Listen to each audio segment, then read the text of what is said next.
Help us out. Yeah, tell us how it's really supposed to be. Tell us how it's supposed to work. Right, the voice of academics usually gets heard. Hi, Mark Baldessari. I had an event last night for treasurer's race. How's it going? Raised $150,000. No, last night we raised like 40. It's going right. Most people, anybody who's paying attention is paying attention this November. Yeah.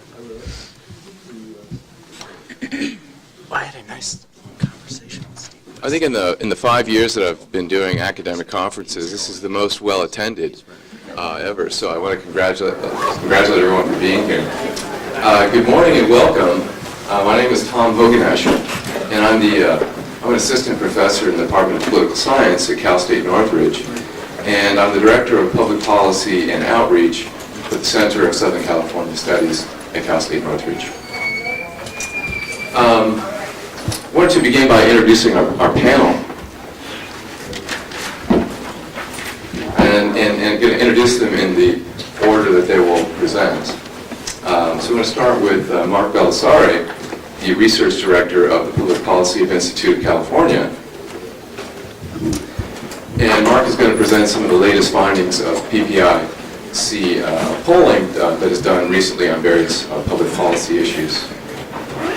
To my right is Dr. Keith Richmond, Republican Assemblyman from the 38th District, representing Santa Clarita, Simi Valley, and parts of San Fernando Valley. His public policy areas of expertise are HMO reform, energy policy, workers' compensation policy, terrorism policy, and he is a founding member of an organization known as the Bipartisan Group, which seeks to find bipartisan consensus on issues facing California. Next we'll go to Joseph Canciumina, a Democrat representing the 11th District in California State Assembly, representing the communities of Antioch, Mountain View, Pittsburgh, Concord, and others. His areas of specialty include energy policy, transportation policy, and both Assemblyman Richmond and Assemblyman Canciumina have been instrumental in trying to find budget compromise. Assemblyman Canciumina is also a founding member of the Bipartisan Group, and a lot of discussion about reform in California is centered on the question of what happened to California Center. I think a good part of it is right here today. This is what's left. And then finally, Kim Nalder, professor of political science here in Sacramento at Cal State University, Sacramento, who specializes in public opinion research, media studies, term limits, and a host of other specialties, I'm sure. And we'll attempt to place the discussion in some larger sort of theoretical context that we academics are famous for. So I wanted to set the stage a little bit for the discussion and then let our panelists sort of take the show from there. As I was looking over the panels last night in some more detail, it sort of occurred to me that most of the other panels are dealing with reform at the institutional level. So reform of the bureaucracy, reform of the legislature, the role of business elites, the role of writers, the role of the media. And that this is the only panel at this conference this year which gets at the fundamental relationship between citizens and their legislators. And it seems that in a representative democracy, which sometimes looks more like a democracy by initiative, it's a very important relationship to understand. And it seems to me that the larger question of this panel might just be, what is the proper role of government, and what is the role of residents, and how can residents best interface with government through their representatives? Kevin Starr and others have noted that the California Progressive Consensus, which governed California between the 1920s and roughly 1980, has been lost. And this consensus centered around the consensus about the role of government in a capitalist economy, both promoting as well as regulating the excesses of capitalism. And this unraveling of consensus has come at a time of global economic restructuring, which has seen the shrinking of the state's middle class, unprecedented demographic changes, all of which have placed greater and greater strain on California government. But of course, with this greater strain has come fewer and fewer tools that which legislators can work with. Proposition 13, destabilized funding in California, tying the budget to the economic cycle. Term limits, also voter approved, I might add, has forced legislators to have a much shorter horizon in terms of their political outlook. Redistricting has produced a legislature polarized along partisan lines, and then of course the infamous 2/3 requirement for appropriations and budget issues in California. When you combine all of this rapid change and these institutional problems, it's understandable that the relationship between voters and their legislators and their government at times seems a bit schizophrenic. So I'll cut it off there and turn to our panel. I was going to give each of our panelists about 12 minutes in which to make their presentation, and that should leave about a half an hour for Q&A. So I'll turn it over to Mark. Thank you. It's a pleasure to be here today. Interested in your comments. Starting off, and I was particularly interested in the fact that I didn't hear the word recall mentioned once. And as we look at the public opinion polling, the most recent survey that we conducted, it's to me, still one of the political earthquakes that has repercussions that we are just beginning to appreciate in terms of the California political scene. The issue of the proper role of government, obviously a very important and timely issue in California, and one that in our system of democracy, the voters have a big say in what that role of government will be. And one only has to look as far as the November ballot to see 16 measures, many of which were put on the, one of our legislators is shaking his head. I know, but 16 were put on the ballot, largely through the initiative process. One referendum as well, so we get to try out that third part of our direct democracy system within the year, the initiative, referendum, and recall. But I've been asked to focus on the current state of public opinion in California, and I'm going to refer to some of the findings from our September survey of 2,000 residents, and I've got some the reports up here for those who might be interested to visit our website. We interview, generally once a month, we interview 2,000 Californians. We've been doing that since 1998. We've interviewed over 100,000 Californians through the BGC statewide survey. This most recent survey is part of what we refer to as our Californians and Their Government series, which is the general overview of political, social, and economic attitudes in the context of the current election cycle. First question I was asked to address was, how do people feel about the direction of the state in California today? And I have sort of two related answers to that. Much better than they feel about the direction of the nation at this point in time. And nationally, Californians are saying that, the majority of Californians are saying that the nation is headed in the wrong direction.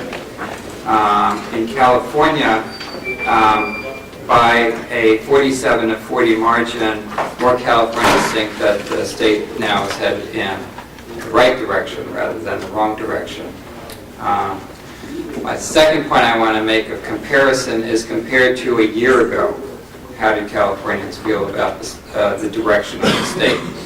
A year ago, which would have been, right before the recall, the attitudes about the direction of the state were dramatically more negative than they are today. And so there has been a major improvement in attitudes towards the state of the state. Nonetheless, there is a wide partisan divide, as there is on almost every issue that has any hint of politics in California. There's a big difference between Republicans and Democrats in California today, with Republicans more likely to say the state is headed in the right direction than are the Democrats. I was also asked to look at how Californians are feeling about the financial outlook.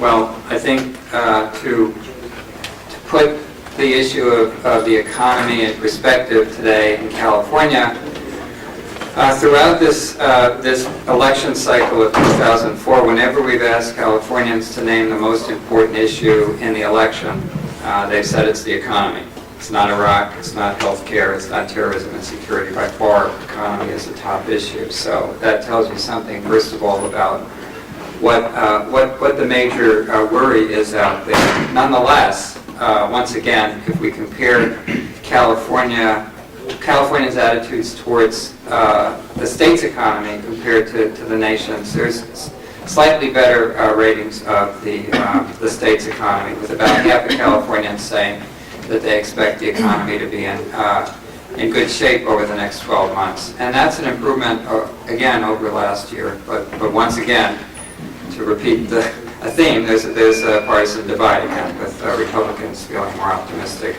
than the Democrats in the state about where the economy is headed.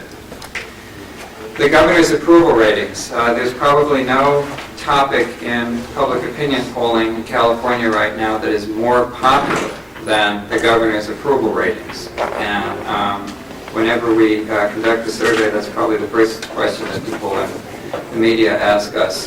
So how is the governor doing today? The governor's approval ratings have been in the 60% range all year. And in our latest survey, Governor Schwarzenegger's ratings were at 61%. And that was his overall rating. And what was, I think, impressive is the fact that in California right now you have the situation where you have a Republican governor who is very popular and a Republican president who is not very popular, and a state that is leaning heavily Democratic. And so one would ask, how does this happen in California? It happens because Governor Schwarzenegger has been able to attract the support of particularly independents, but also about half the Democrats. While his support among Democrats has dropped somewhat during this more partisan period of time, and as he's made some controversial decisions, perhaps involving legislation, he still is receiving support of about half the Democrats. To be a GOP governor that's popular, you've got to have, obviously, support outside your party. And he's managed to do that because since the recall, he has defined himself as a moderate and an independent. And when he's taken positions that are conservative, they tend to be on fiscal issues, which agree with many Californians that are conservative on fiscal issues as well. And when he's taken positions on environmental issues or social issues, by and large, he's trended in a liberal direction, and as most Californians are. So he's maintained that image. Importantly, when we also look beyond the governor's ratings to how he's perceived, particularly in comparison to the legislature, I think it's important to note that about half of Californians say that they feel that he's doing an excellent or good job when it comes to working for the best interests of people like themselves. And that's a huge element of his support, particularly in a state like ours, in which the role of government is so much driven by people's feelings of distrust towards elected officials. By comparison, the legislature, only about 1 in 4 Californians feel that the legislature is doing an excellent or good job in working in their best interests. The legislature's ratings are improved actually dramatically since last year. One of the things that often gets overlooked in the course of discussions of the recall was that the legislature's ratings were lower than Governor Davis's ratings before the recall. And the legislators legislature's ratings are now up to about 40%. Certainly not anywhere near the level of support that we see for the governor, but nonetheless improved from a year ago. Nonetheless, on a range of issues, we still see that Californians would rather make the decisions themselves at the ballot box, and they'd rather limit the powers of the legislature. And they have fairly limited support for changing term limits. When we ask people about how they feel about the legislative term limit system that's been in effect since 1990, 6 out of 10 say they feel it's been a good thing, and only about 1 in 6 feel that it's been a bad thing. When we ask people whether they would like to see the terms extended, do they feel that their representation would be more effective with extended terms, only about a third say that they feel the legislature would be more effective with extended terms. On a range of other legislative reforms that are being discussed, we get a sort of a mixed picture from voters. They are fairly divided about the notion of turning the redistricting process over to an independent state commission, as many say they favor as oppose that measure. Similarly, they're fairly divided about whether they would be better represented if there were more legislators serving smaller districts in California, which is often a reform that's discussed by people who want to increase the level of representation. And on the issue which the governor had a trial balloon on the issue recently about turning the legislature into part-time status, most Californians are opposed to that concept. More than half say that it would be a bad thing if we went from a full-time to a part-time legislature. The initiative process itself continues to be highly popular among Californians. We first started asking about the initiative process 5 years ago in our polling, and we've seen relatively no change in support for the role of initiatives in making public policy in California. 3 out of 4 Californians think that it's a good thing that the majority of voters can make laws that change public policies. 6 out of 10 feel that the voters can probably make a better decision than the governor and legislature when it comes to making laws of public policy. While the support for the overall for the legislation, for this initiative process compared to the legislative process remains very strong, nonetheless, people see that the initiative process has a number of flaws as well. Relatively few say that they're very satisfied with the way the initiative process is working. Many Californians feel that there are too many propositions on the state ballot, and that the wording on initiatives is often complicated and confusing for voters to understand. And a majority of Californians feel that changes should be made in the way the initiative process works. But nonetheless, when they're asked how important decisions should be made, whether they should be made by the governor and legislature or the initiative process, they tend to favor the initiative process despite all of its flaws. So, in closing, a year after the recall, which is one of the most important political events in the state's history, Californians are, I think, feeling better about the political system and the state of the state than they certainly were a year ago. But we continue to see evidence that the public doesn't trust state government, in particular the representative form of government in California to make the important decisions. And one of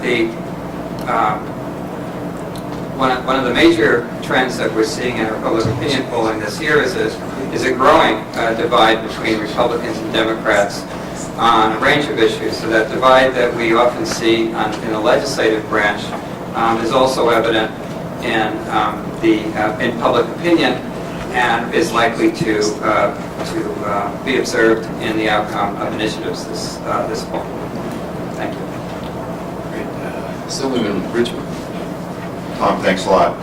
It's good to be here, and first I want to say that I very much respect Mark's work in PPIC, and in fact look at it all the time, and have reviewed your poll, and I think it provides interesting information.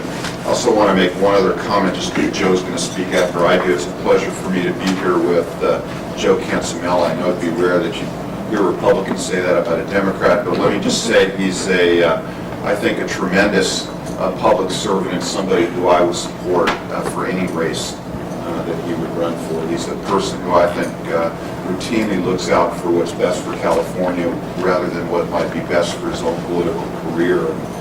That's rare. I'm going to really start off where Mark left off. I think the public's judgment on not trusting state government is pretty right on.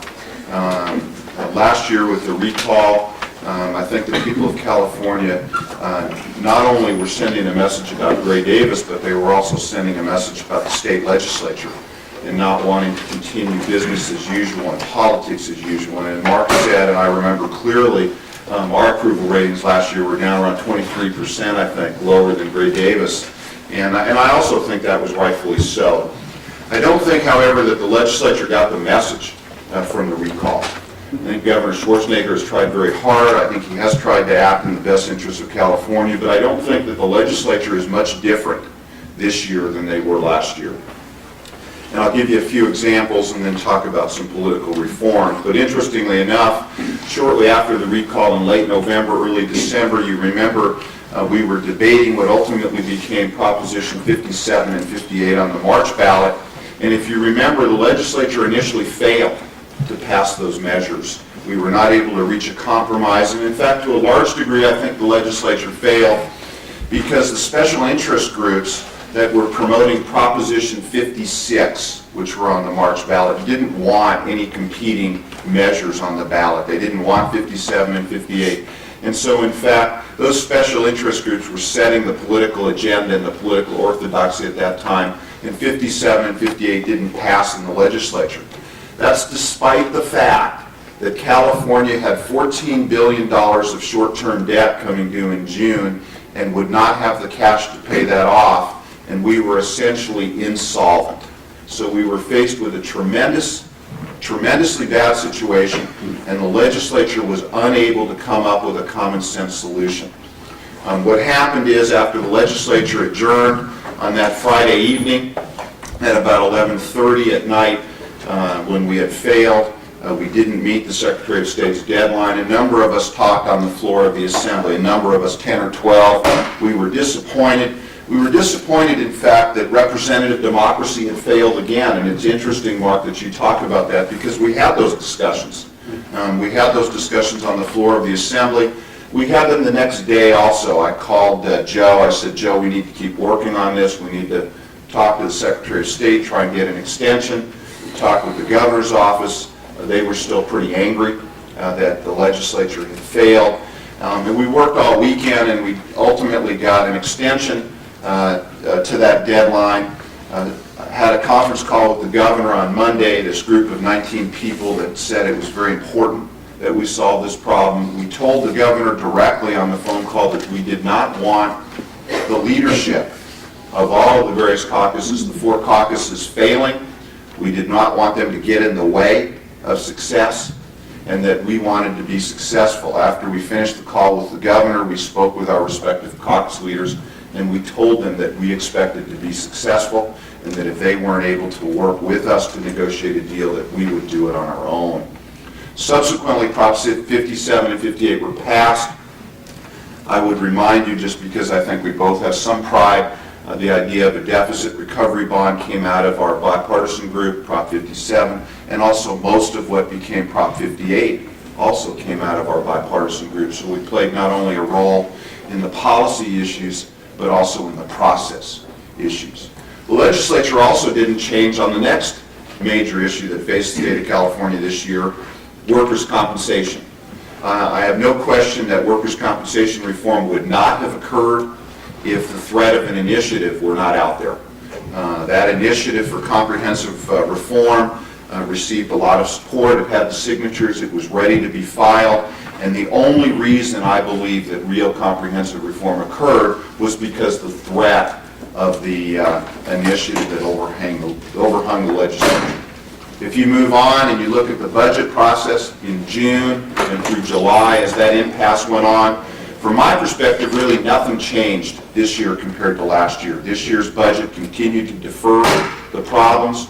It was a fiscally irresponsible budget, one that I think continued to borrow billions of dollars, transferred funds from special funds, used accounting gimmicks. According to the Legislative Analyst's Office, many of you know, they predict that next year we will face at least a $7 billion deficit, and the year after at least a $10 billion deficit. And interestingly, those people, the few who stood up on the floor and spoke in support of this budget, acknowledged in their speeches that they knew this budget didn't solve the problems, that it continued to defer them, and that we would need to address the basic issues next year. So there's no debate that this budget continued to defer the problems. And you got to ask yourself, well, why does the legislature not have the political will necessary to put in a fiscally responsible budget? And the legislature really hasn't had the political will to address any of the serious issues that face California, whether you're talking about the fiscal situation, the budget, energy. Here we are out 4 years now from the energy crisis. We still do not have a market structure in place so that those entities that consider it important will make the investments in energy for California. We haven't solved that problem. We haven't solved healthcare. We haven't solved infrastructure investment, transportation infrastructure, water issues. I can go on and on down the line. There is a long list of problems that we need to address for the future of California that are not being addressed. And when you look at it, really this legislative session that we just finished is most notable, not for what bills were passed, but for all the issues we didn't address. And I believe we don't address them because of some fundamental political problems. I think to a large degree they're the result of the gerrymandering and short-term limits. I think short-term limits result in short-term thinking rather than long-term thinking. And the gerrymandering has put in safe seats throughout the state, safe legislative seats, both congressional and state seats. We have very few, probably only a handful of legislative seats that are contested this November out of 153 seats. With these safe seats, it ends up driving the political debate to the extremes of both political parties. If you're running in a safe Democratic seat, you know the Democratic primary is the key race. In a safe Republican seat, the Republican primary is key. And so, if you're a Democrat and you're going to be running in a safe Democratic seat, you don't want somebody who's going to be more Democratic than you are, who's going to flank you on the left. If you're running in a Republican seat, a Republican, you don't want somebody flanking you on the right who's more Republican. And so the special interest groups on both sides of the political spectrum are setting an extreme political agenda, in my view, and the political orthodoxy. And if you try and break out of that, they're going to oppose you with everything they can do. And it's not subtle. They literally come to you and say, we're going to take you out. Okay, now I'll give you an example. For Joe, of all of the incumbent Democrats in the state of California this year, the only one who didn't receive the endorsement of the State Labor Federation was Joe, probably because he works with me. On my side of the aisle, I get some grief from the anti-tax groups or the Club for Growth or the social conservatives. They don't like what I do. But that's just the way it is. And they literally are very blunt. They say they're going to take you out, they're not going to support you, they're going to support somebody that they put up against you, both with money, organization, and all of those types of things. So it's very hard to break out of the political agenda and political orthodoxy. I think it's critical to resolve these issues. I think that independent redistricting is very important. I'm hopeful that the public just doesn't understand how important it is yet. I think that modifying term limits is very important. 6 years in the Assembly is too short. I'm not saying that from a self-serving perspective. I'm running for my last term in the Assembly this November. I think it's too short. And I got a job to go back to, I can tell you that. But I think it would serve us all well to have longer term limits. The other thing I support is an open primary. Proposition 62, I think is very important. I am convinced that it will bring representatives to Sacramento who are more moderate, who come to Sacramento, and also Washington, who are interested in solving problems rather than continuing the partisan dysfunction and partisan gridlock. So I think those political reforms are critical. I think the other thing that's important is we need to plan for the future. We need these fundamental political reforms, but we need to think about the future and look at long-term planning for California. We're getting 500,000 new people every year. We're going to get 10 million new people in California by 2025. And back in the 60s and 70s, our government did a much better job planning for the future. We built our roads and highways and transportation systems. We built our universities, our water projects. In fact, at that time, just because I'm going to talk about whatever I want to talk about, we spent at that time of our general fund between 15 and 20% annually on infrastructure investment for the future of the state of California. Think about that, investing for the future. 15 to 20% every single year, both under Governors Pat Brown and Ronald Reagan. It was bipartisan.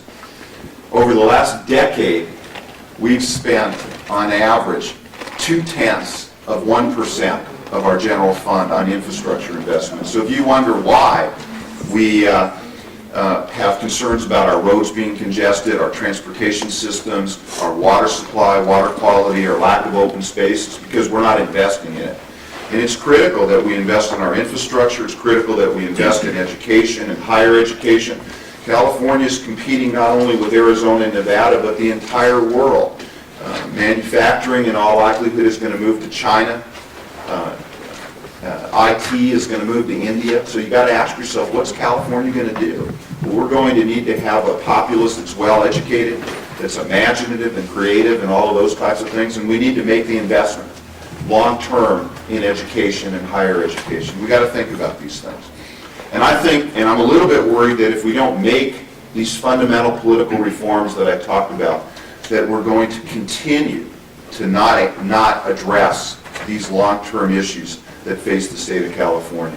I think the initiative process, Mark, that you talked about, my own opinion, is that's a reflection of the failure of representative democracy.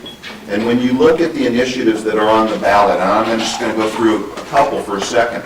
Proposition 1A is a reflection of the legislature and local government being unable to protect funding for local government. Proposition 60 and 62 are political reforms, a recognition of the dysfunction. Proposition 63, mental health funding, is a recognition of our failure on mental health, our failure in the legislature to address the issue of mental health care and funding. Proposition 64 is tort reform. It again is a reflection of the legislature's inability to address a fair and balanced solution to tort reform and liability issues. Proposition 72 and the referendum on that is our inability to address health care. And I can go on and on down the list of propositions. And I think what's important is the legislature needs to do a better job. We need to do a better job at representative democracy. We need to have a system where legislators are going to be able to vote and make decisions that are in the best interests of California rather than what's in their own political career best interests. And so with that, I'll end. Take it away, Sutherland, Kinserman. Keith's always such a hard act to follow because he's so reluctant to share his opinions. But I need to start by saying that there are very few people you meet in this business in this city who have the courage to speak truth to power when the power is sitting next to you. And Keith is one of those people that has got the courage to do that and has done so on a regular basis. And one of the reasons why I'm so pleased and proud to be able to work with him and to also support him in what he chooses to try and do in the future.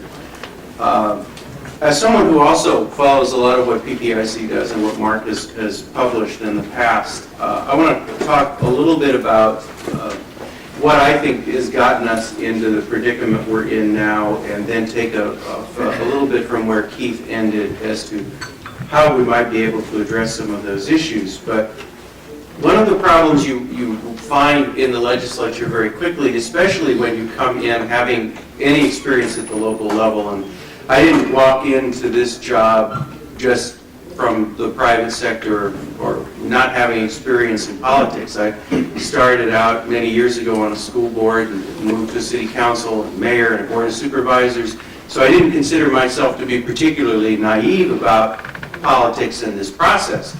But I came here and was stunned at the level of partisanship and the gridlock that produced. And not so much the gridlock, because one would expect that somewhat in this kind of a polarized system, but the reliance of the two sides on that gridlock. There has become a mutual dependency on the inability to make the difficult decisions. Republicans count on the fact that many of their political agenda initiatives are going to get stopped by Democrats, and we, quite frankly, count on the fact that the Republicans at some point will say no to some of the initiatives that we have. It's almost like the mutual dysfunction between the Senate and the Assembly, where we have to feel as though bills can move out of our house because, God forbid, I vote against a bill of somebody who comes up to me and says, well, you know, this is a work in progress, and I'm still trying to, you know, figure out how to, you know, legalize ferrets, and we just want to move this bill through. We'll keep working on it. And if it doesn't work, they'll kill it in the Senate. And the Senate does the same thing. They'll pass some stupid bill through, and you'll see it in the Assembly. We don't have any problem killing the Senate bill. Well, we have problems killing bills, but we have less of a problem killing the Senate bill than we do killing a fellow member's bill. And part of that is the dysfunction that has led us into this gridlock that we all depend upon. It comes about in a couple of different, for a couple of different reasons. I think part of it is term limits. Part of it is the short time frame.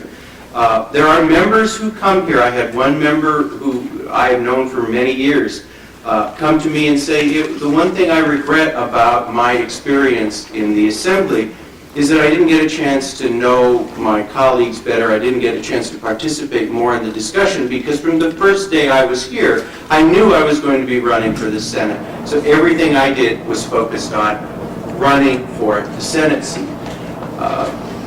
That is driven in large part because of term limits. The idea that the citizen legislator was going to come and as a lawyer or a doctor give up 6 years of their life just to come to Sacramento and serve the public good, maybe in a couple free cases, but for the most part, someone who is in their prime earning years is not going to give up a business in order to come to Sacramento. And I question, in fact, Steve Poizner's sanity. I guess he has more money than sense to spend millions of dollars to run for the Assembly to come up and be one of 80 in a minority party so that he can be frustrated for 6 years, but I wish him a great deal of luck. The fast turnover creates, as Keith said, short-term thinking. It also creates a dynamic where you are triangulating your votes, where you are looking at the person sitting next to you saying, this person may very well be running against me for fill in the blank. It's either a Senate seat or statewide office for board of supervisors or, you know, whatever, LA City Council, whatever it might be. The other thing that happens is that no one wants to tackle the more complex issues. No one really wants to deal with energy reform and energy policy. Number one, because it's really not particularly sexy anymore. We had dozens of bills when we were in the midst of the energy crisis, when it was on the front page of the newspaper and you could introduce an energy bill and get several TV cameras to show up. Now, you get a yawn and most people run from the room because they don't want to deal with energy issues any longer. You also don't get long-term thinking on those issues because it is so difficult to get through the minefield of the special interest groups, and they have set up so many defenses, So that the goal of the third house is no longer getting a bill passed, it's now stopping the bills. So they have decided that, they can just wait us out. And that's what they choose to do. That's where they put their energy and their time. So if you're trying to take on a complex issue, you have the lack of interest among your fellow members. You have the complexity of the issue. You don't have staff that really knows the issue that well, because our staff now turns over on average every 4.5 years because of the instability in the House. So you don't have a lot of expertise to rely on. And you don't have the collegiality among your fellow members to help move bills through, and then you've got the third house defenses. So what you end up with now are people who will introduce a lot of what some of us consider silly bills, but they tend to be the bill du jour. You pick up the front page of the newspaper, look at an issue that's going to get press over the next few days, that's where a bill will come from, and watch what happens during the bill introduction period. If in my area there's an accident on a particular stretch of highway, I can guarantee you some member will introduce a bill to either increase penalties or to do something that deals with that issue, because you're going to get ink. It may only be for a day, maybe one story, but you're going to get coverage. And in a competitive environment that we have, where it's all about positioning, that one day's ink, you get a lot of attention. The public is frustrated in part because of all of these problems which result in gridlock, but when we go to the public, when we go to the press for support, their expectations are so out of whack from reality that it's very difficult for us to go there as a line of defense. The public wants mental health care. They want public health programs. They want access, free and open access to higher education. They don't want to pay for any of it. They don't want tax increases. They don't want to have to make the tough choices any more than we do. So why is it a surprise to anyone that the legislature gridlocks over these difficult issues when you go home and your constituents say, we want all of this, but I don't want you to, cut something. And you say, well, what? The waste. Okay, and where do I find that? And it's any program that they don't support. Now, the governor is trying to get a handle on this. He's got the performance review, and I wish him a great deal of luck. But this governor has made, in my opinion, a serious mistake, and I'm talking to someone who has a great deal of hope for this governor's success, and who believes, and continues to believe, that the only hope for real reform is with a governor who doesn't need public support, doesn't need campaign contributions, can basically say, the heck with all of this, we're going to do what's right. He has retreated on every critical fight that he has gotten into so far. He has backed away from a responsible, balanced budget. He backed away from real workers' comp reform. He backed away from real reforms with Prop 57 and 58. And although there's some teeth in them, they don't go as far as they could or should have.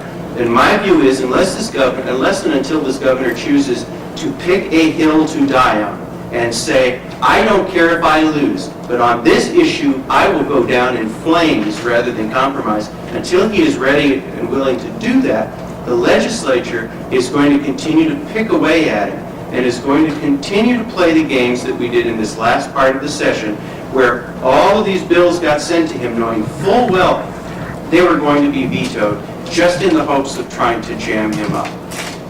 And until the governor says, this is important enough to not compromise, he's going to get played.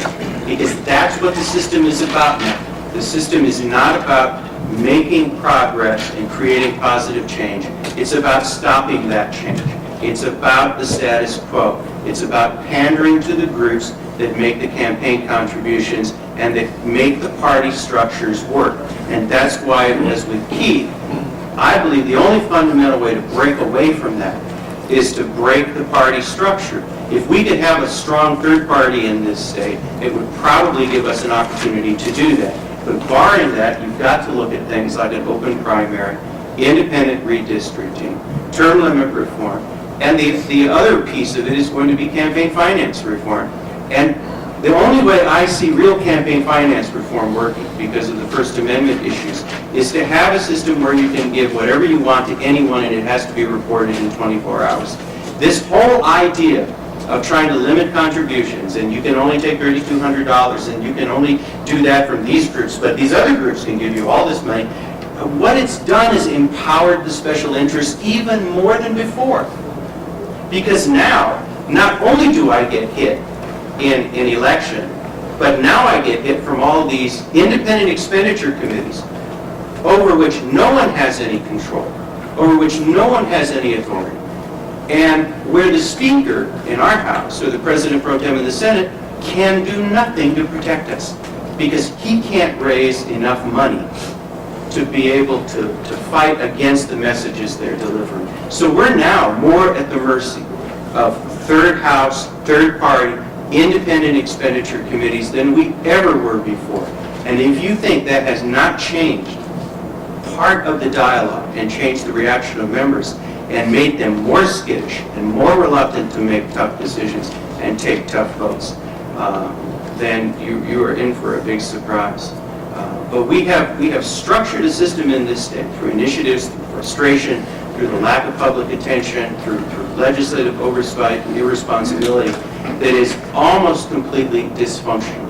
And the only good thing about it is that because it is so dysfunctional, we tend to do less damage than we would if we were a smooth, lean, efficient, bill-producing machine. We at least have a hope that many of the most stupid proposals can get bogged down in just the morass of all of the third-party interests trying to figure out whose box is getting bored. But absent that, at this point, I don't know how we get to a place where we can have a serious discussion about real reform of any of the issues that Keith mentioned, infrastructure, energy, healthcare, until we change the underlying components of the system. I thought it would take a crisis. It didn't with the energy crisis, because once it was over, once the immediacy of the crisis is over, the attention goes away. I thought it would be the budget crisis. When the immediacy of the budget crisis went away, all the discussion about solving the budget problems went away. No one cares. So unless and until you change the underlying structure of how we govern ourselves and how people are going to participate in that process, I don't see, other than picking away at the system, I don't see how we make those real fundamental changes, and I don't know how we address the serious issues facing us. Luckily, I have the answers to all those questions. We were asked to talk today about this disconnect between what voters say they want, what they know they need, and what they support in an attitude of distrust towards government, how all that comes together and what that disconnect means. And the first piece of that I think is important is the information that voters have in the first place. Those of us in this room probably pay a great deal of attention to politics in one way or another. We tend to be the people who read the newspaper and listen to NPR and so on and know the ins and outs. It may come as a shock to you to realize that's not the case with everyone, unfortunately. And that has been the case ever since political scientists and survey researchers have been able to study such things. And it's even worse than you might imagine. The seminal book on that came out in 1960 called The American Voter, where the conclusion was that, the conclusion was that the American voter was essentially uninformed and could not form a coherent ideology, and a very small portion of the population could actually think of the political world in a way that was ideological, arraying themselves on left and right, not to mention understanding the nitty-gritty of issues. And that has continued to be the case. Research has shown over the years that on very basic government knowledge questions like which party is more conservative and which party is more liberal, only about half the population can accurately gauge that. Another survey question that was asked and reported in a book that compiled a lot of these over the years was, is your governor a Republican or a Democrat? Only 59% could get that one right. So, and I also hate to report from the front lines in teaching our youth that my freshmen are often surprised to discover that there actually exists a legislature in the state of California in addition to the one in Washington, that they're in fact separate.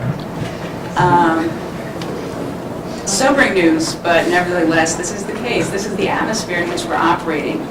And so we have little information about how government operates, about how the budget operates, and how we might make trade-offs. Very little information about the amount of money that's tied up in initiative spending and so on, coupled with very little information about current issues and events and so on. And unfortunately, one of the troubles that we have with polling research, which may tend to sort of exaggerate the knowledge level, is that when people are asked a question on a poll about a particular issue or even about approval of an official, they're likely to give some sort of answer because it's embarrassing not to. There's a social expectation that it's important to follow politics and that you should have an opinion on these issues.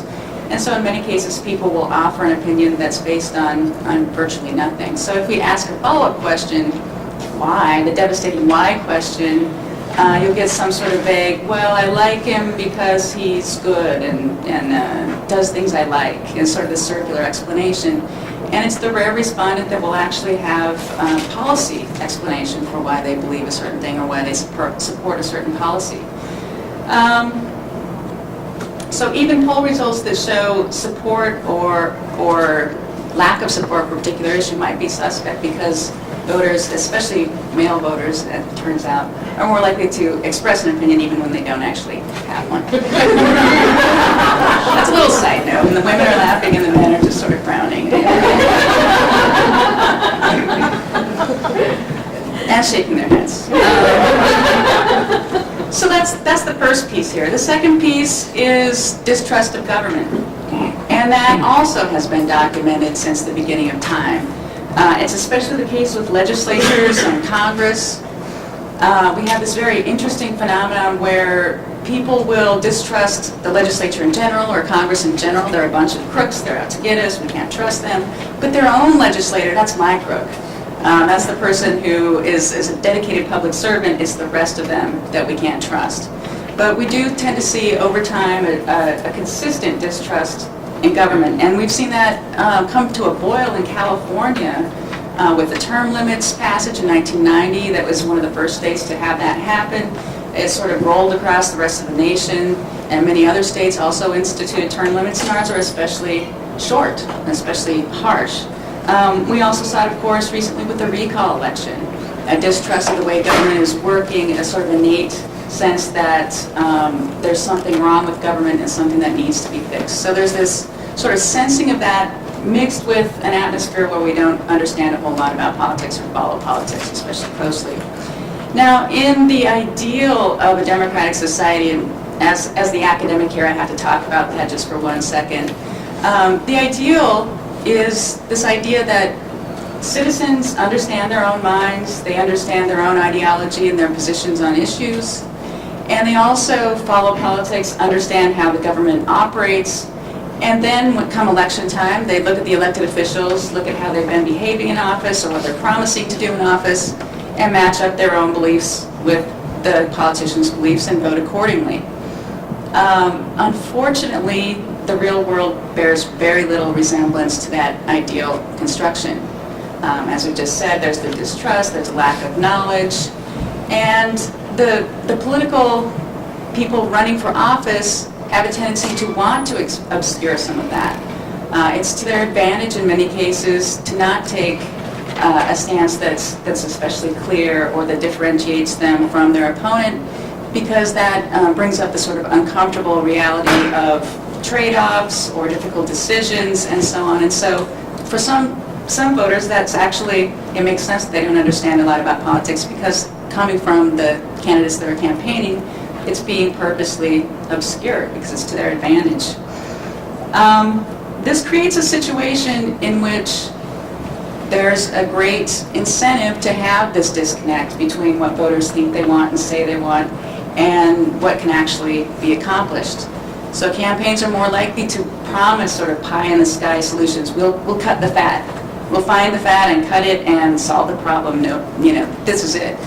And voters who aren't following politics very closely and also are wishful thinkers are likely to buy into that. So there's this continual incentive for people running for office to promise what they know they can't deliver, and an incentive for voters to want to believe them because that would be very nice, and also they don't know better necessarily. They don't know about the trade-offs that have to be made. This puts the policymakers, once they're elected, in this awful bind. That's something that the legislators have been talking about just now, where the expectations of the voters and what the voters want to accomplish is very different from the reality of what the potential is for them to accomplish. The classic case, of course, is the trade-off between spending, increased spending or maintaining spending on programs and cutting taxes. Voters want their taxes cut. It's very annoying to have to pay your dues in this society, but they also want all of their protection of their programs, and they also have a sense that debt and deficit spending is a bad thing too.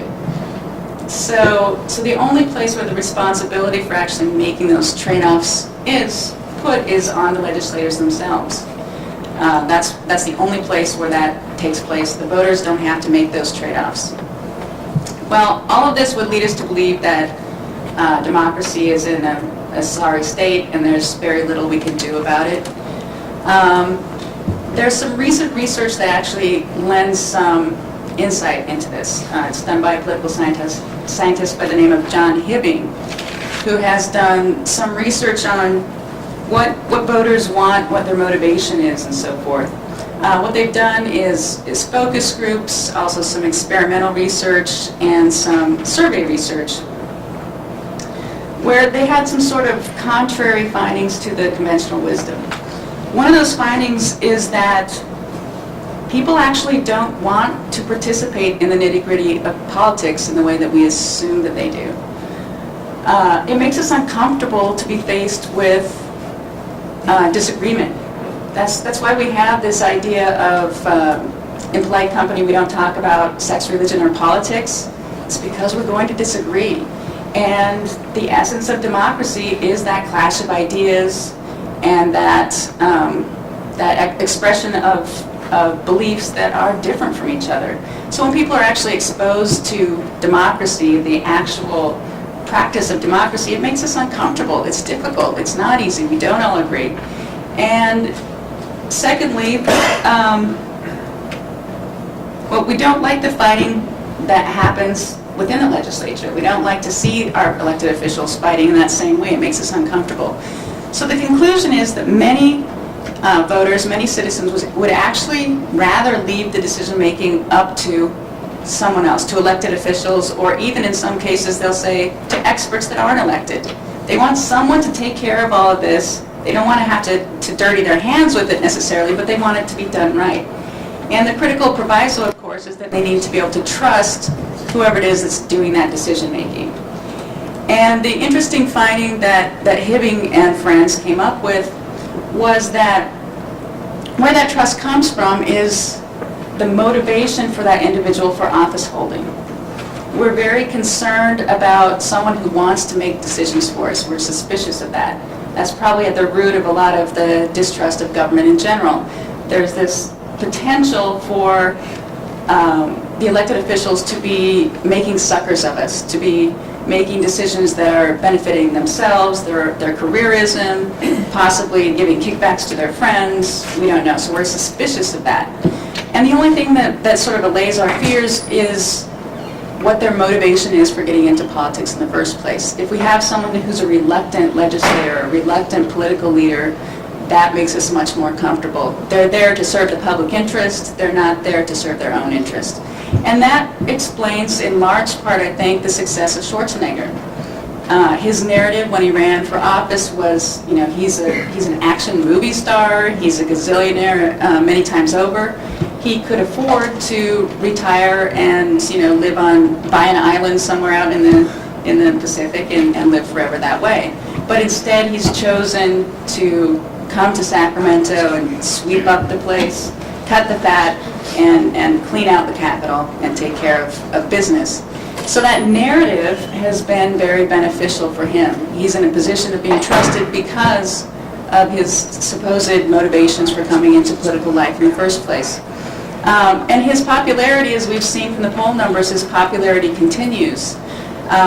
We also heard from the legislators here today that maybe he's not delivering on some of those promises, maybe he's backing down, but that comes back to the original statements I was making about political attention. Voters aren't paying attention to that. They still remember the narrative about the man coming to office who doesn't need the political office. They're not paying attention to the special interest money that he's raising, et cetera, et cetera. So that'll hold out as long as the voters continue to sort of rely on that assumption about who he is and why he's in office. So that leaves us with the final question, which is, what can we do about all of this? It's still a fairly depressing assessment. That voters don't want to participate necessarily in politics to the extent that we would like to see them. They don't pay attention to politics to the extent that we would like.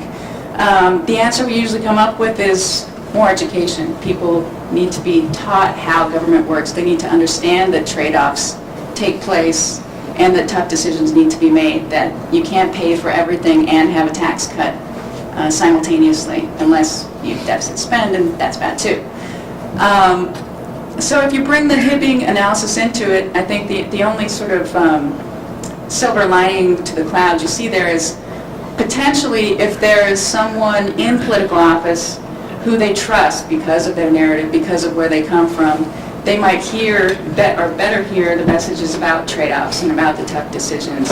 And there's a possibility that that could be communicated better by someone, maybe Schwarzenegger, he had that opportunity and still probably does, in a position of influence. Will we attract to even run for the legislature? Do they have the political will? Are they well informed? Do they have the gumption to try to be independent enough to take out, as you two have, in forming that bipartisan group?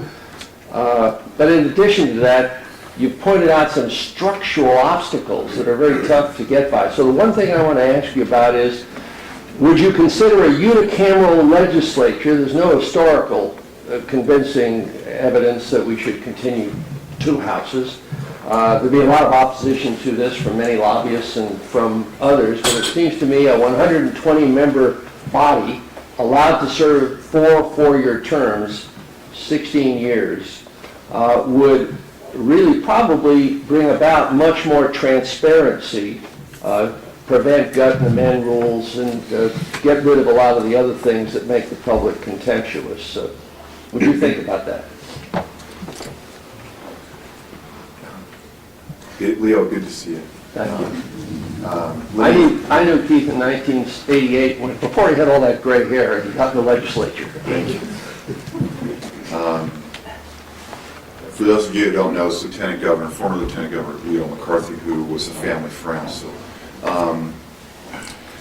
Leo, let me make a quick response. First of all, I think most of the people who come to Sacramento are good people, and I think what you're asking is for representatives to go against human nature, because oftentimes, as you know, we're faced with decisions in the current political environment where if you go against the special interest groups that are going to re-elect you, either on the left or the right, then you are in all likelihood shortening your career, or potentially shortening your career. And so, I would ask all of you, how often do you make decisions in your day-to-day job or career where you willingly shorten your career or look toward being fired?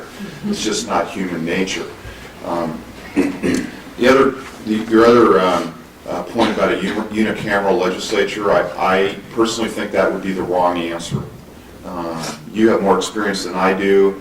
I think, though, that there is a lot of bills, as Joe said, that get out of one house that go over to the second house, with the expectation that it's going to get a much more critical review in the other house rather than the first house, the house of origin, because those are not the people you hang around with all the time. And so if you have a bill of origin in the assembly, as an example, I don't believe that it gets the critical evaluation that it will get in the Senate. And I'm concerned that a unicameral body of 120 people won't provide the same discipline in looking at legislation that the current bicameral process has.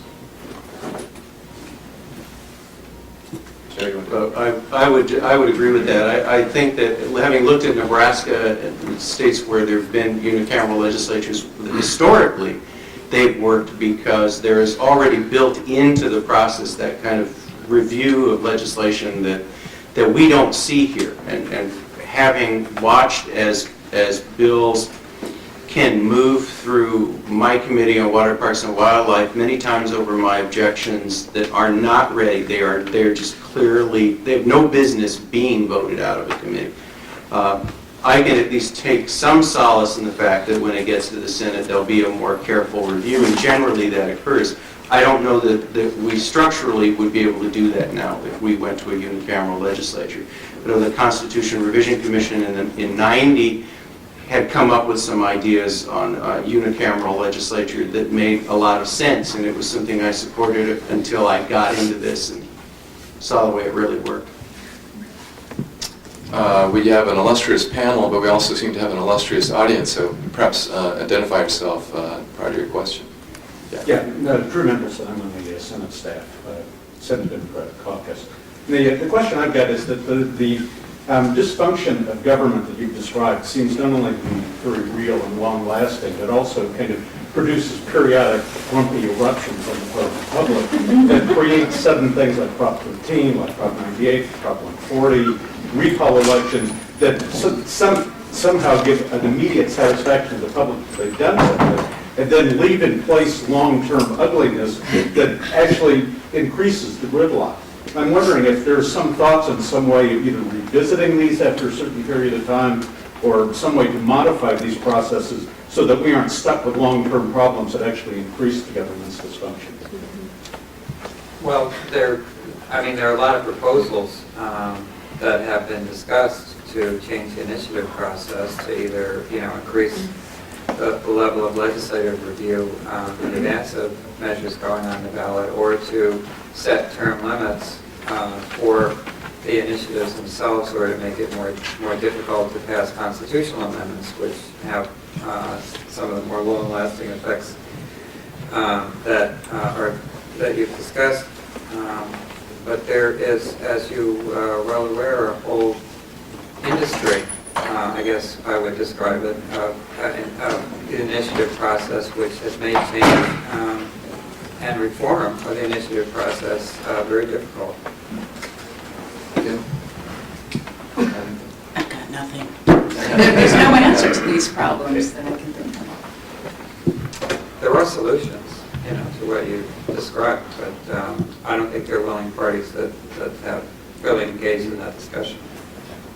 Hi, good morning. I want to thank all the panelists. This has been a wonderful discussion. My name is Rosalind Gold. And Assemblymember Cancemia, you touched upon campaign finance reform, and virtually all the panelists talked about the impact of campaign contributions and on all of the different reform measures that folks have been talking about. What do you think about the system that Arizona has for the state legislature now, the Clean Campaign?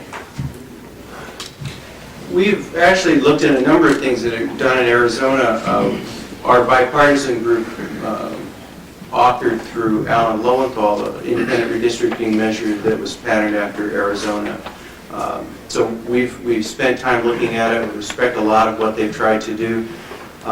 The problem, I think, with the clean money effort that we've seen so far is that the thresholds are so low, and they don't take into consideration this proliferation of independent expenditure committees.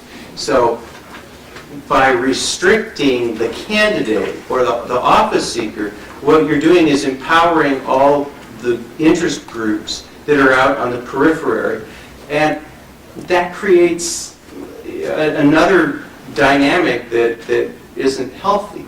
Under the old system, as an individual candidate, you could raise as much money as you needed. You knew that you could protect yourself, or that the speaker or the president pro tem could protect you. Now you're completely at the mercy of all these groups that have no limits, that have no controls, and that in many cases don't even have to disclose the source of all of their money.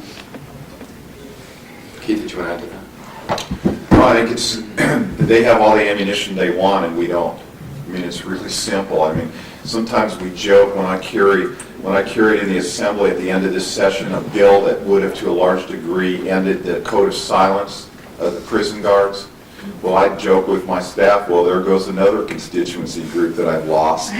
Okay, and so they can spend all the money they want against me as an example, and so that's just the way it is. I think as long, the problem that I don't have the answer for is, other than disclosure, is the First Amendment right of free speech and people can spending whatever they want. And part, I just want to add, part of what Kim and Mark talked about, the disconnect with the public, because we know that most of the public isn't engaged in the process, and they're not going to pay a lot of attention, and they're not going to write checks, and they're not going to be the constituencies that are going to support these kind of independent campaigns. By default, they empower the special interest groups even more, and put us at a disadvantage. I want to give you another example, which I think is a real life problem now, and Joe's aware of it too, and you don't need to respond because I know it's a little bit. But you've all read about some of the pension problems in the state of California, city of San Diego, and I mean the estimates are there with their unfunded liability that it would take up to 25% of their general fund to pay their pension obligations. Orange County has similar problems with their pension, unfunded liability, and retiree health benefits. Contra Costa County, which is why I mentioned Joe, Contra Costa County had a grand jury study done which shows that they have an unfunded liability of $1.26 billion and went from paying 5% of their general fund toward pension obligations in 1995 to more than 12% last year, and that's with the addition of a $1.26 billion unfunded liability. And so you've got these large pension benefits or benefits for public employee unions. I think it would be fair to say that one of the major constituency groups, special interest groups of the Democratic Party, and it's not meant to be a partisan comment, is the public employee unions. So how easy do you think it would be to change these pension benefits in the legislative process? If a legislator on the Democratic side of the aisle does that, or any legislator does it, it's not likely that they're going to be receiving the support of the public employee unions. In fact, they're going to actively go after them, going back to what I said before. Mark, you want to add? I just wanted to make a comment about campaign finance, which I think is, certainly a critical issue, but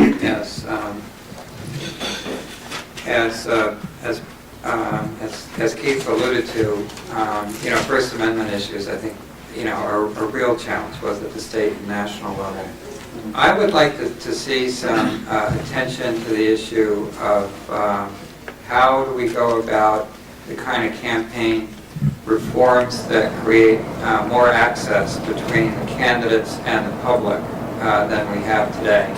Because, as Kim alluded to as well, I think we have a real problem in our democracy in California with so many, with the current structure of campaigns focusing on a very small slice of the public that are the repeat voters, and many other people are being left out of the process.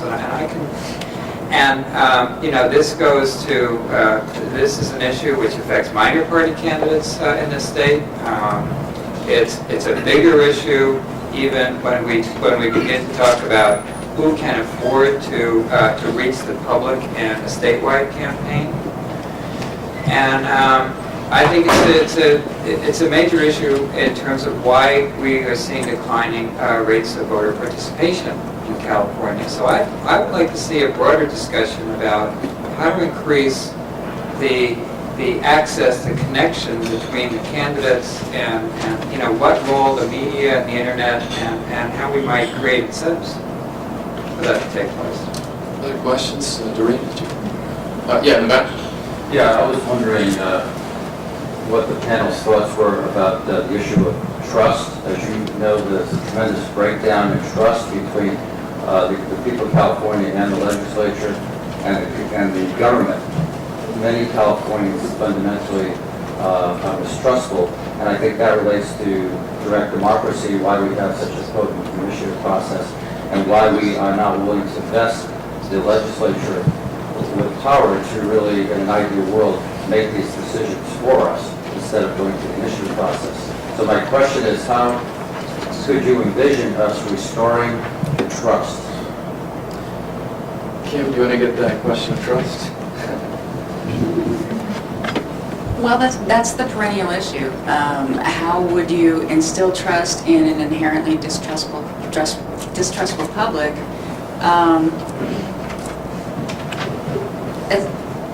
One of the answers would be to behave in a trustworthy way. And unfortunately, what the voters are hoping that they can trust their legislators to do is in conflict with what the legislators on the other side of the aisle are entrusted to do in many cases. And so we have the inherent conflict of politics, creating a situation in which your legislator will be faced with, a different scenario than the other legislators across the aisle, and it's just part of the process itself. And any scandal, of course, is not especially helpful. I don't think there are any easy answers in how to create trust, except to create a situation in which there isn't, reason to have this negative appraisal of the government.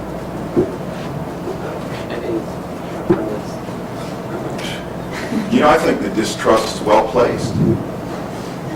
I agree with that.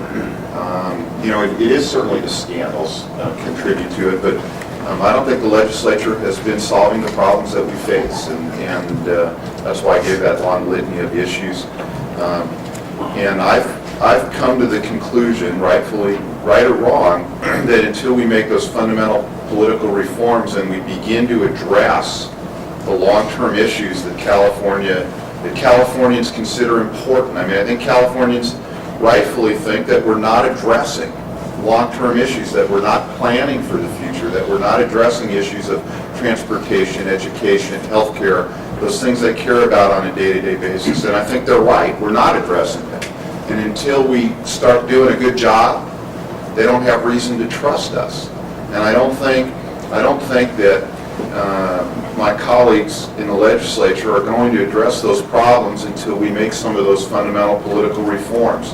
We talk about all these issues, but I personally believe that independent redistricting and the open primary and modifying term limits are critical, fundamental political reforms if we're going to, in fact, address all of those issues that are important to us. Yeah, I wanted to add that I think term limits has an awful lot to do with this. We don't have the time to develop a trust in our particular legislator. I was talking earlier about the distrust of the institution in general and the trust of your individual legislator. We don't have time to develop that sort of link anymore with the term limits regime, so I think that's key. But it also works the other way, because as an elected official, you don't have the time to develop the trust in relationship with your constituents either. So it becomes a vicious cycle. Doreen? I think the only beacon of hope is governing from the center. And given the reality of the situation, the consensus of all the panelists is that reform of reapportionment and term limits and open primary and all that seems unlikely. So given, at least in the near future, so given the current situation, the reality of the current situation, how do we get the legislature to move towards more of what the two of you are doing, governing from the center? Well, first of all, Mark didn't tell you in his poll, it shows the open primary winning. So, that was in the same poll, so I'd ask you to vote for Prop 62. I think it's important to vote against Prop 60.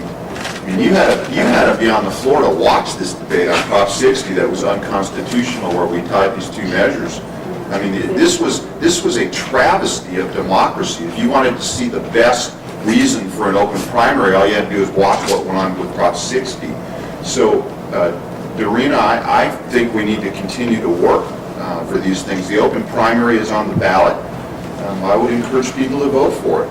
Redistricting, the issue of redistricting is becoming more talked about. Newspapers are talking about it, editorial boards. I think people are beginning to understand, although I know, Mark, your poll didn't show a lot, but I think there's more understanding this year about independent redistricting than there was last year. And so we've been talking about these fundamental political reforms a lot over the last year because we think they're important, and hopefully there's a little more presence. I mean, I was glad to see that Mark's asking the questions about it, which shows that we've had an impact on the pollsters. No, I mean, I'm serious. That the question has risen to the point where you're going to ask the public about those questions. Okay, because when you start asking, I mean, it's not natural that you or I would think about asking about fundamental political reform. In a poll, you'd ask about healthcare, you'd ask about the economy, you'd ask about Iraq, and all of those kind of things. But, you know, when you start talking about redistricting, I mean, we've made some progress, so let's keep going. We have a couple minutes left. I want to hear a little bit more from the audience. So anybody jump in? Any thoughts on the panel about, or the audience, about the chances for the California Performance Review to have any substantial impact? I just wanted to make a comment in reference to what Noel Perry, who didn't introduce himself but is standing behind Lieutenant Governor McCarthy, mentioned about the issue of trust, because I think this really plays into the California Performance Review. The notion of the California Performance Review, the concept of it, from a polling perspective, gets very high marks. I mean, this is exactly what the voters of California are looking for. They're looking for some signs from their leadership in Sacramento that there's an effort underway to become more efficient, more effective, more responsive, and for there to be greater transparency and accountability in terms of how the money is being spent and how the decisions are being made. And when this governor, I recall his speech when he took office, he said that one of his top priorities was going to be to restore trust in government. That hasn't happened yet. But the CPR, whatever happens in terms of what's implemented, the process of undergoing a thorough review of how the government operates is very important for the public, from the public's perspective, that's taking place. And if something good comes of it, we could see a change in trust in government, even if it's not what it was actually written in the plan, but what comes out of the discussion of those plans. I think on the issue of trust, part of the problem is that if I'm in the newspaper business, if I say that 20,000 people went to hospitals today and 19,753 of them went home safely, that's not news. But if I say that one guy got killed because of an accident because he got the wrong blood because the nurse couldn't read English, that's news. I mean, in the legislature, there might be 5,000 bills that are done. Of those 5,000, maybe 15 or 20 are contentious. So the discussion isn't about the 5,000 bills that were done that were good, because the 15 are much more sexy to describe. I mean, you might have, since we've been sitting here, I don't know how many people have been treated by the Employment Development Department or the Department of Rehabilitation, or how many lines have been painted by Caltrans. I mean, there's a whole lot of good stuff that happens in government. How many students are at Cal State University or whatever? There's a lot of good stuff that happens, but it ain't news. News is bad. The guy who's at the Sacramento Bee is trying to get a Pulitzer for busting Kevin Shelley stealing. If Kevin Shelley runs a clean election, who cares? That's what he was supposed to do. So you're in a position where if you do your job, it's so what? But if something hiccups, that's news. So it's almost like you can't win. Can I make a comment on that? Yeah, make a final comment, Mark, because we're running out of time. No, I don't want to make a final comment. I withdraw the comment. Go ahead. I should make a final comment. Maybe you. Well, I mean, I would just thank the audience for coming and thank the panel for a great presentation today.